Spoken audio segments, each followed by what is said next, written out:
ou est-ce qu'elle n'a pas fauté? Est-ce qu'elle sortira sans la ketouba ou avec la ketouba, etc. Ce sont des lois qui devraient être statuées par qui? Par un tribunal humain. Là, on voit que d'un seul coup, il n'y a plus de tribunal humain. On lui fait boire une potion magique. C'est quoi cette potion magique, Rabotai? Regardez qu'est-ce qu'il dit le Ramban sur ça. C'est extraordinaire. Le Ramban, il dit la chose suivante. Il dit le Ramban, Vehine, il dit le Ramban, Baruch Haba, Vehine, En, il n'y a pas. Écoutez bien les mots du Nachmanide. Il n'y a pas. Bechol mishpete haTorah, dans toutes les lois de la Torah, davar taloui benes, quelque chose qui dépend d'un miracle. Zulati a'yanazé. Seulement cette histoire. Donc le Ramban il te dit, ne cherche pas dans la Torah, ça n'existe pas quelque chose qui dépend d'un miracle comme cette histoire de cette femme-là. Chez où, il te dit le Ramban, Pélé, c'est quelque chose d'exceptionnel, Vénès voir. Encore une fois, messieurs, on n'est pas dans un miracle une fois dans l'histoire, mais on va être dans un miracle répétitif. Admettons, Hasve Shalom, à Dieu ne plaise, qu'il y ait dans l'histoire en Israël 50 femmes pendant 50 ans. Eh bien, pendant 50 ans, chaque fois qu'on donnera à boire à une femme, il y aura ce miracle.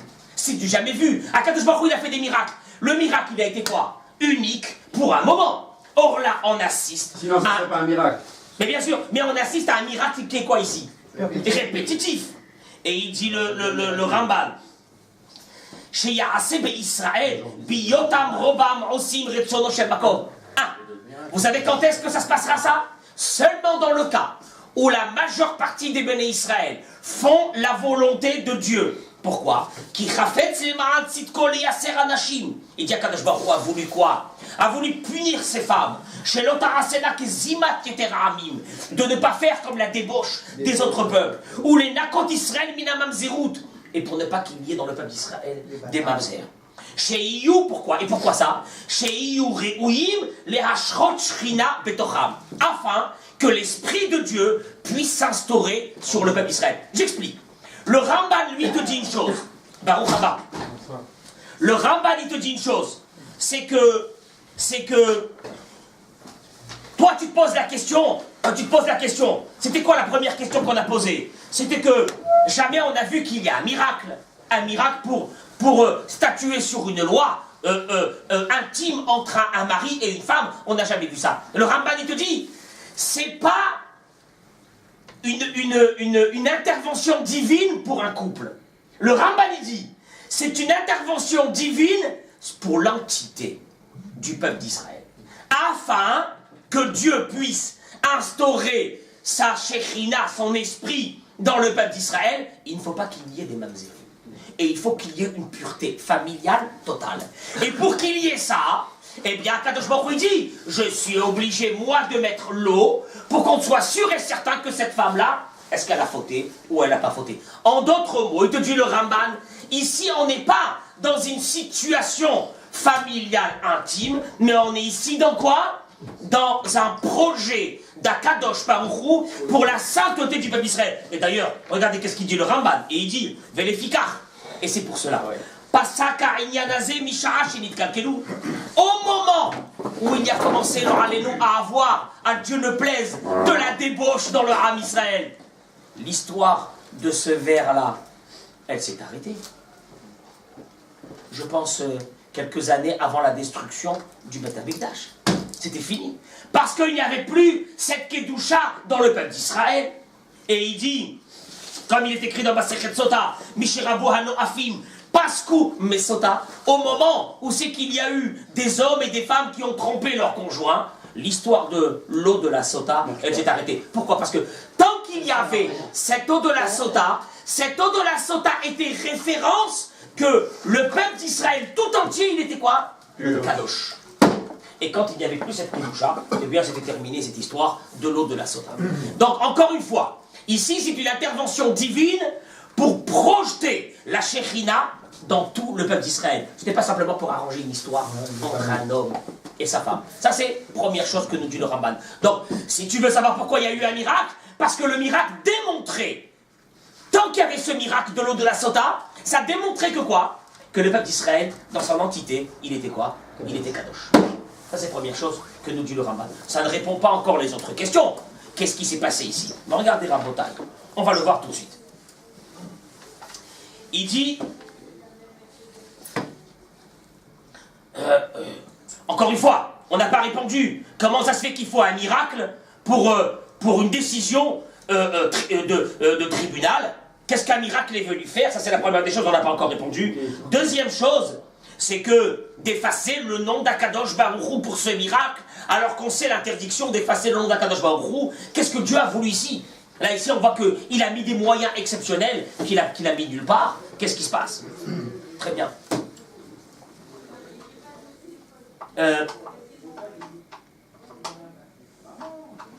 Effectivement, si on lit l'histoire comme on l'a lu jusqu'à maintenant, on a l'impression qu'en fait le tribunal est impuissant. Et oui, puisque c'est le ciel qui a pris le relais, c'est que le tribunal est impuissant, Binyamin. Pourquoi? Parce que, effectivement, dans une histoire de débauche... Non, parce que, dans une histoire pareille, qu'est-ce qui se passe? Les deux personnes, les deux protagonistes, qu'est-ce qu'ils font? Ils font tout pour ne laisser quoi? Aucune trace. On est bien d'accord? Donc ce qui veut dire que le cas de la débauche nous laisserait comme idée que quoi? Qu'effectivement, un tribunal humain est impuissant devant cette histoire parce qu'on n'arrive pas à statuer. Parce que ces deux personnes, qu'est-ce qu'ils ont fait? Ils ont tout fait pour effacer les traces et effectivement qu'il n'y ait rien. Et donc le tribunal, il est impuissant devant ça. Qu'est-ce qu'on fait? On fait appel à qui? On fait appel au ciel. Apparemment, c'est ça. Il n'y a pas de victime en fait. Comment? Il n'y a pas de victime. La victime en fait, elle ne fait pas partie de l'acte. Non, la victime en d'autres mots ici, c'est qui? Le mari. Le mari, lui, il n'a pas de preuve. Il ne peut pas se faire sortir une preuve parce qu'il n'y a pas de témoin. Et donc apparemment, l'idée serait que comme il n'y a pas de témoin, et donc il n'y a personne pour statuer, on va faire appel à qui? Au ciel. Ça, c'est la première idée que nous vient à l'esprit. On va voir un petit peu si c'est vrai ou non. Regardez Rabotai.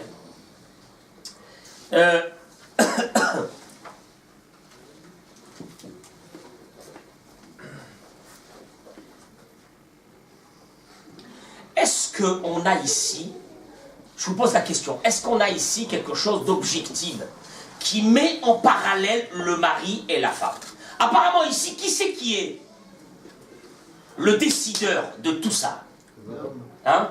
C'est le mari. Quelque part, ici, si on analyse la situation comme nous, on l'a fait dans la lecture des versets, qui est le chef ici, le boss ici, c'est qui? C'est le mari. Et il prend sa femme et il l'amène boire. On est d'accord ou non? Lui, le mari, dans cette histoire, il n'a aucun problème. Comment il est le mari, lui, dans cette histoire? Il est bien. Hein? La Mishnah dans Masechet Sota, elle dit, messieurs, on va commencer à faire tomber les choses les unes après les autres. La Mishnah dans Masechet Sota, elle dit, Tanya, Venika Ish Me'avol. Le passage qui dit que l'homme, à la fin de cette cérémonie, il sera innocenté. Quand est-ce que la femme, la Mishnah, elle dit, quand est-ce que l'eau peut, quelque part, décider est-ce que la femme, elle a fauté ou non? La Mishnah dit, Bisman she'aish menuke me'avon. C'est quand l'homme lui-même, il n'a rien à se reprocher. Alors l'eau sera efficace contre sa femme. Mais si l'homme, il a quelque chose à se reprocher, eh bien, il y a un problème. Ça veut dire quoi, il y a un problème? Le Rambam, il vient dans Ilchot Sota et il dit la chose suivante. Kol ish, tout homme. Alors déjà, vous allez voir que nous, on était sûr que l'homme, ici, dans cette histoire, il a le beau rôle. On est d'accord ou non? C'est quoi qu'il a le beau rôle? Il décide, il vient, il prend sa femme, il la fait. Il dit le Rambam. Kol ish, tout homme, sheba bia asura biyamav, qu'il a eu une relation interdite dans sa vie. Et hamaim hamearerim botkin et ishto. Tu peux faire boire à sa femme 10 litres alors qu'elle a trompé, et il ne lui arrivera rien.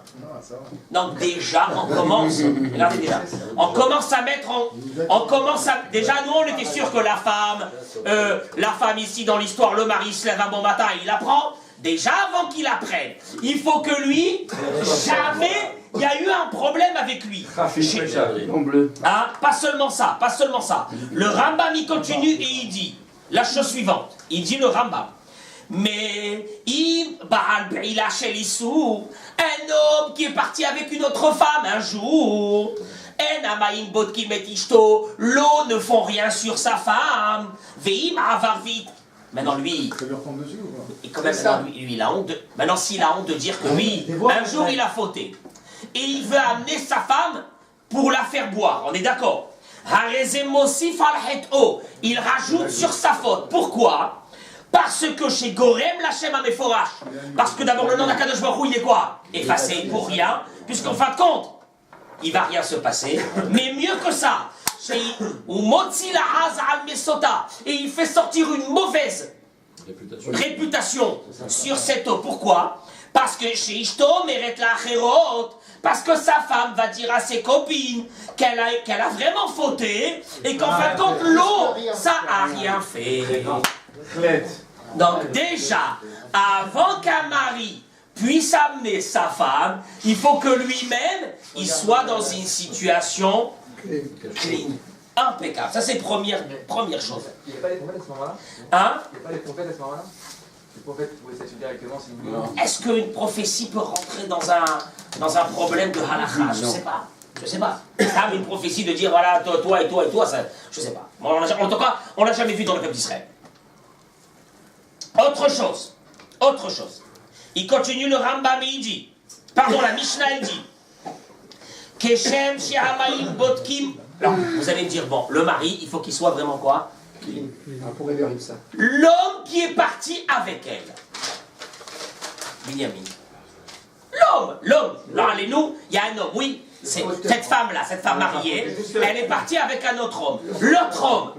Dans cette histoire, qu'est-ce qui se passe? Elle vient à la Mishnah et elle dit Keshem Shehamaim Botkimota. Comme l'eau, ils la font vérifier si elle a fauté, elle explose. Karamaim Botkimoto.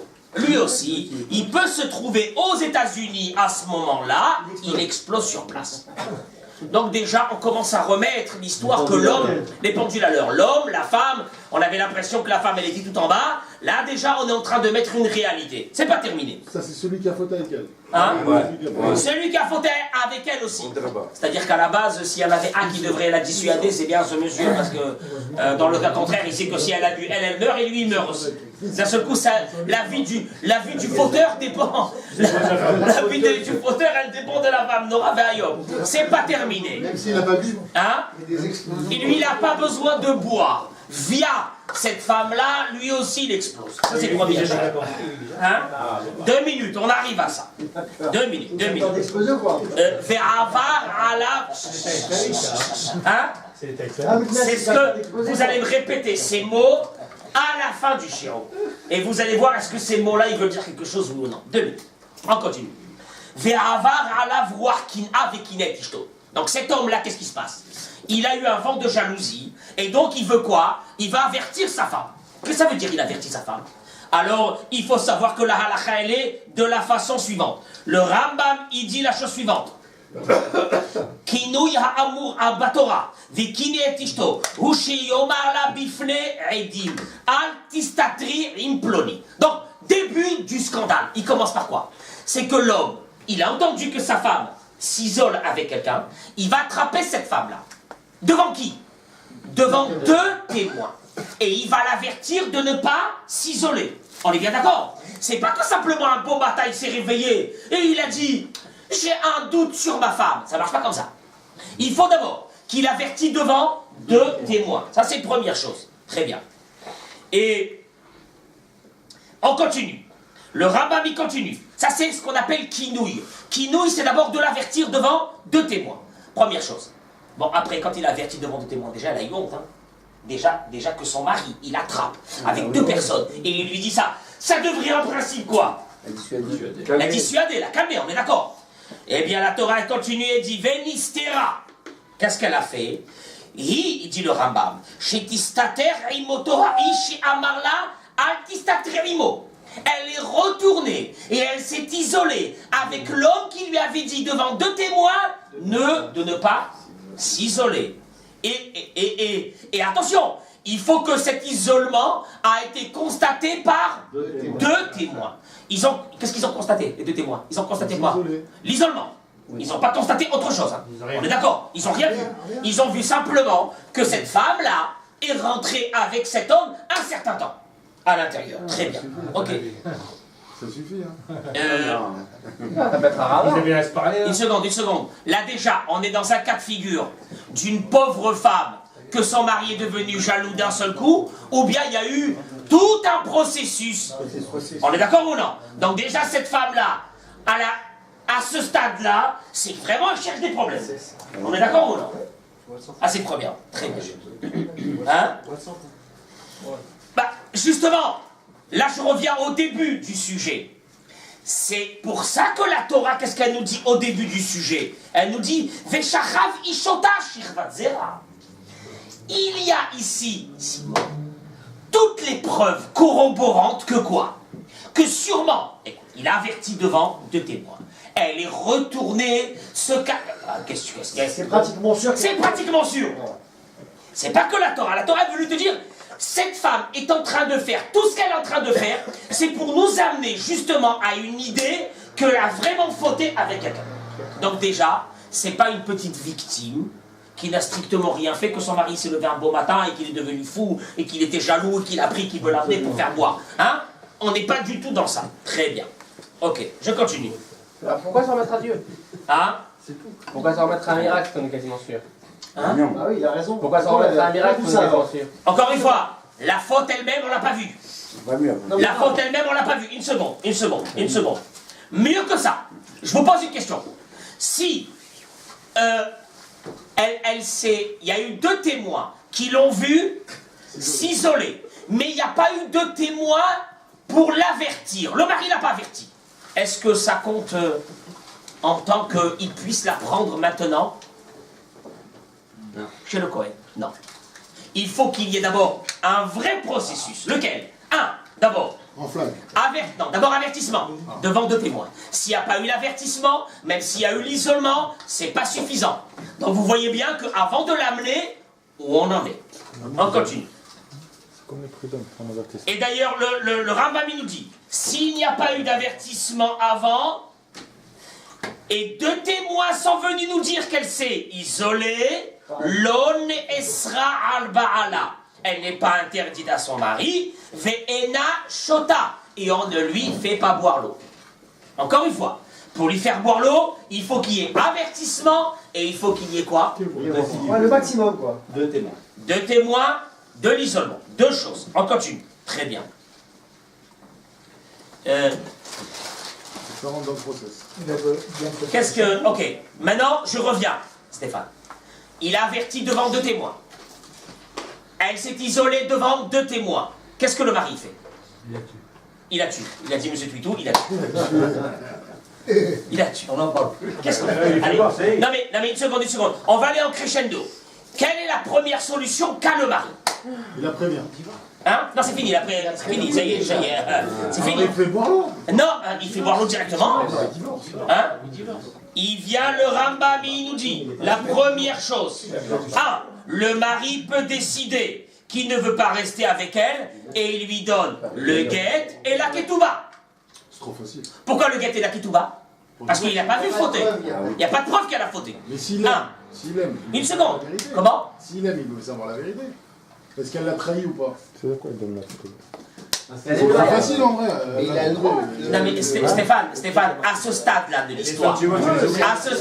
l'histoire, c'est où il y a les 2 qui veulent aller vers un chemin, ou il y a chacun qui veut aller vers un autre chemin. Là, on ne sait pas. Alors, premièrement, qu'est-ce qu'il peut faire le mari? C'est pas qu'il la tue. Directement, il lui donne le guet, la ketouba, et elle s'en va.